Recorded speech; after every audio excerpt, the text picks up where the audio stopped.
Hello, listeners. Welcome to Hear Me Speak. It's Casey here. Today, I'm talking about clash of cultures. Now, people shouldn't lay the responsibility of whether or not a marriage is successful or not on a woman's lap.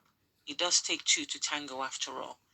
Now, I have heard people say that if you marry a woman from back home, leave her there or leave her in the village, because the moment you bring her over to the UK or the US or anywhere in the Western world, her eyes will open and she will show you pepper. Now, a lot of men like to go home and get a wife or have their family marry a wife for them. Either way, they find it preferable, I guess, than the westernized black women that a lot of men see as arrogant. The woman is too westernized, her eyes are too open, she's too materialistic, and she's just too everything for them to handle. Unfortunately, there seems to be some sort of narrative view that women who are being married from back home, that the moment they arrive in their new land, they start to show their true colors. They start becoming demanding, and they even drive the man out of the home that he bought, or getting the police involved in what should be a private matter, and basically just doing everything they can to ruin the man and leave him poor and drive him mad. Now, to my mind, when they say that when men say that they want a traditional woman, by that, let's be honest, maybe it means that they want somebody they can control. When they say that they would like a woman who is shy, it could be that they want somebody who feel will not talk back to them. And when they say that they want a woman who is hardworking, they want somebody who, the moment they land in the country today, they start working the following day to contribute to the bills and so on.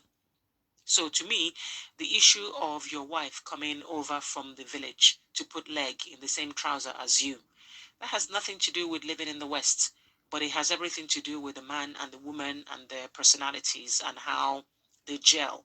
Because obviously, a lot of people, until you start living with somebody, you don't really know them. Until you start sharing space with somebody and you're cooped up together, having responsibilities, that's when everybody, both parties, man and woman, that's when they start to reveal their true colors. So, whether we like it or not, life in the Western world is not the same as back home. For a start, everything in the Western world, everything here is driven by bills, the rent, the utilities, transportation, food, taking care of family. And all these factors, to my mind, they add to a very, very stressful life. So a man, or well, let me say most men for sure, maybe they want a woman that can be seen and not heard. Maybe they want a woman to do as they are told, not just in their job, but also when they come home to obey their husbands and listen to their husbands.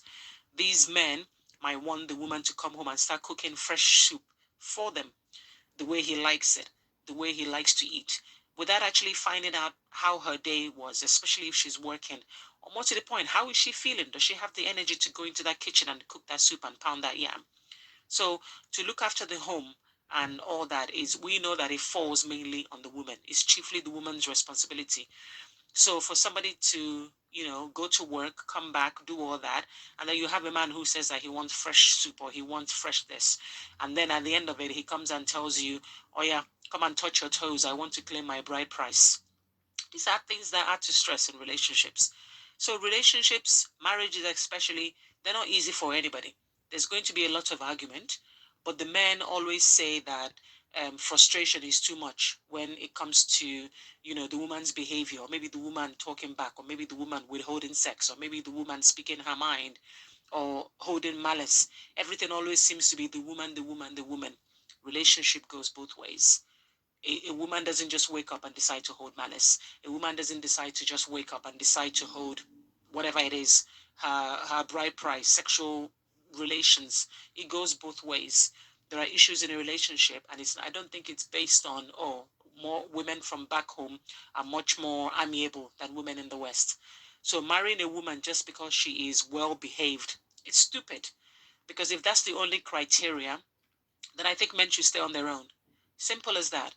What is it about the Western world that they keep saying affects women, that they become crazy, or that they want to behave like men? I don't think you need to be in the UK or in the USA or wherever it is in the West to show your true colors. Because to me, What's inside you is inside you, in that your spirit. It will come out no matter where you are. Now, back home, obviously, a woman cannot drive a man out of the home by calling the police for him or by refusing to do her wifely duties because the environment doesn't favor her. We all know this. So nobody will support her actions, even if the man is in the wrong. I'm just being realistic. Also, back home, men can get away with everything because the women are held by conventions of either culture or by society, and it's a man's world. And women care, and they also women care about what their families think of them. They also care about how society will judge them, and also especially when they're worth well, I don't want to say they're worth as if to say that they're not worth anything, but when you're married and obviously your life is attached to the man and you're also dependent on the man financially, a lot of women, it's not easy. You keep quiet and you just accept what's there because of your children, but it doesn't mean that if you had another option you will not speak out. And of course, we're also looking at a lot of these women we look at religious leaders as well. What would they say? So if a man sees a woman as his property, somebody that he can control, that is not a good start because eventually the woman will feel like she can't breathe, that she's in a cage. And so back home, women can live with that and they find a way to adapt and manage the situation. But in the West, no, because in the West, there are support groups. There are third party opinions where you can go to friends or people. And there's also some, aspects of the law that tells a woman that she has rights. And this is a problem, I think, for the men who feel that they've brought this quiet woman from the village and they've brought her to the West and now she's opening eye for them, putting leg in the same trouser. Let's not pretend that these issues, there aren't issues in marriages. There are, but it depends on the environment that you live in. So I don't think that women who come from back home, they come here to get married just to divorce the man or just to kill the man in the abroad. If that was the case, then let the man marry black women that they see here. If they feel that the one back home comes from back home and then comes here to open an eye, then marry the ones that are here. Are they not from the same culture as you? Are they not speaking the same language? Are we all not eating the same food? Marry the ones back here. You can't have it both ways. So to me, men also have huge egos. They have huge egos.